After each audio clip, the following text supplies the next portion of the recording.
Well, hello. Today I wanted to share my concept map with you guys.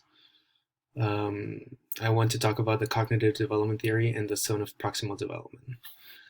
And to share this information, I created a concept map that I think will be really helpful in understanding this information. So let's go ahead and get started with the cognitive development theory. I'm going to try to zoom in a little bit. It's a little hard to control the zoom in. Okay, here we go. So the cognitive development theory put forward by John Piaget describes how children create a mental framework of the world. One of the concepts that we talk about were the use of schemas. Okay, we can think of schemas as the basic units of knowledge from which to interpret the world. In other words, building blocks of knowledge. Two other important concepts for the cognitive development theory are assimilation and accommodation.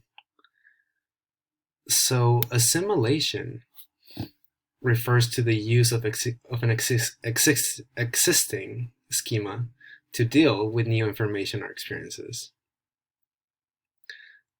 Accommodation, on the other hand, is the modification of an existing schema to deal with new information or experiences. So, for example, a child can develop a schema of what a clown looks like. You can think of a clown as an individual wearing makeup, a funny costume, maybe fuzzy hair.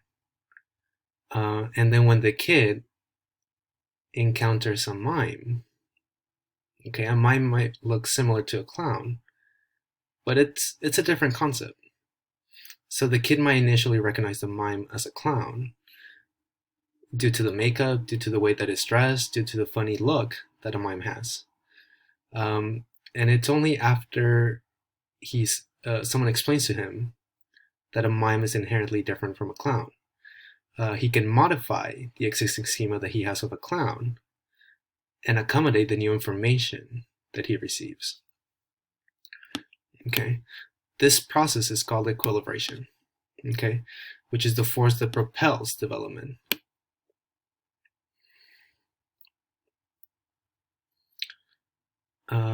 We also have some stages of cognitive development. We start with the sensory motor, which begins at birth, and it goes all the way around for 2 years approximately. Okay, so this is the stage where babies and infants develop an object permanence. Okay, so object permanence refers to the ability to recognize that an object still exists even though it's not visible. Children and infants at this stage, they utilize their senses in order to explore their environments. Then we have the pre-operational stage. So this is the second stage, and it usually goes for infants and young children between 2 to 7 years old. Okay, so children begin to think symbolically during this stage, and a lot of their thinking is mostly egocentric, meaning that it is self-centered. It is hard for them to see the different point of view, so see the perspective of other people. After the pre-operational stage, we have the concrete operational stage. So that's 7 to 11 years old. Child can work things out mentally rather than try things out physically in the real world. So at this stage is when kids start to think about more complex ideas in their heads, and they're able to work things mentally instead of trying things out physically. Finally, the last stage, I'm going to zoom in a little bit because it's smaller.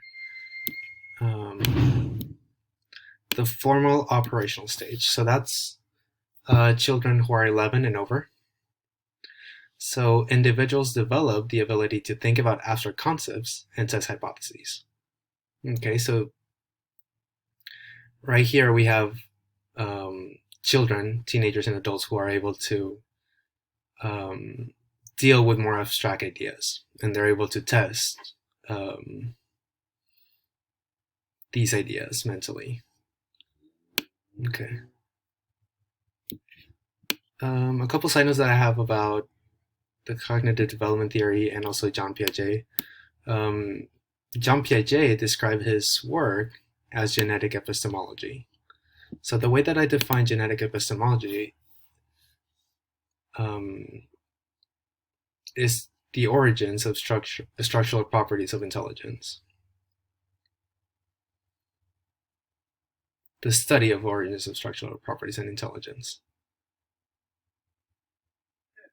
Another important term that we talked about was discovery learning, which refers to the idea that children learn best through doing and actively discovering. So discovery learning is something that is used in primary school specifically, where students do more hands-on activities rather than the teacher just lecturing to the kids. All right, so now let's go ahead and jump into the zone of proximal development. So the zone of proximal development was put forward by Vygotsky. His perspective was that teachers had a role, which was to facilitate this child's learning as they share knowledge through social interactions.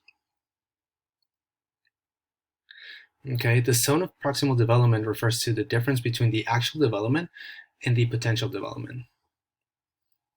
Okay, the potential development of learners, it's a lot more extensive than the actual development, and we can reach this potential development through guidance or through different tools that help the learner expand that development. Okay, so let's focus over here.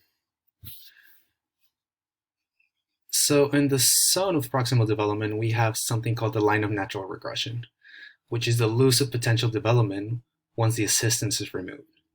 Okay, so for example, a student who is receiving some help from a teacher or a more capable peer,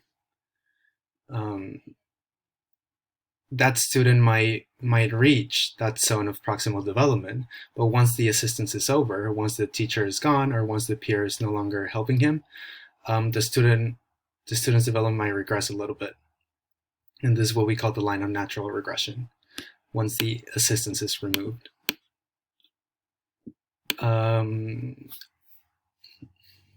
Other things that can help learners are the cultural tools. So the cultural tools refer to all forms of assistance that a culture has to offer to learners in the learning process. So that can be like teachers, it can be like knowledgeable peers or family members.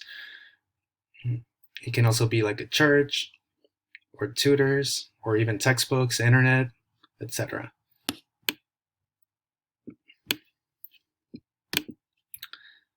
Another important concept that we talked about was scaffolding, which I define as the guided learning through tools or through a more knowledgeable other. Okay, and then there's something called effective scaffolding, and there's different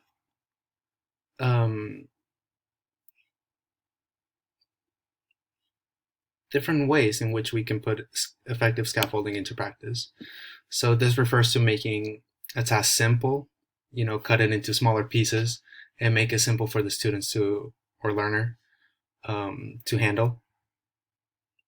Another method to carry on effective scaffolding would be demonstrating the task, demonstrating the student how to solve the problem. Controlling the child's frustration is another aspect. Two more, maintaining the learner's interest in the task. It's important to gain the learner's interest in the first hand, and then to maintain that interest as the student tries to solve problems. And finally is the emphasis on aspects that will help the students with the solution.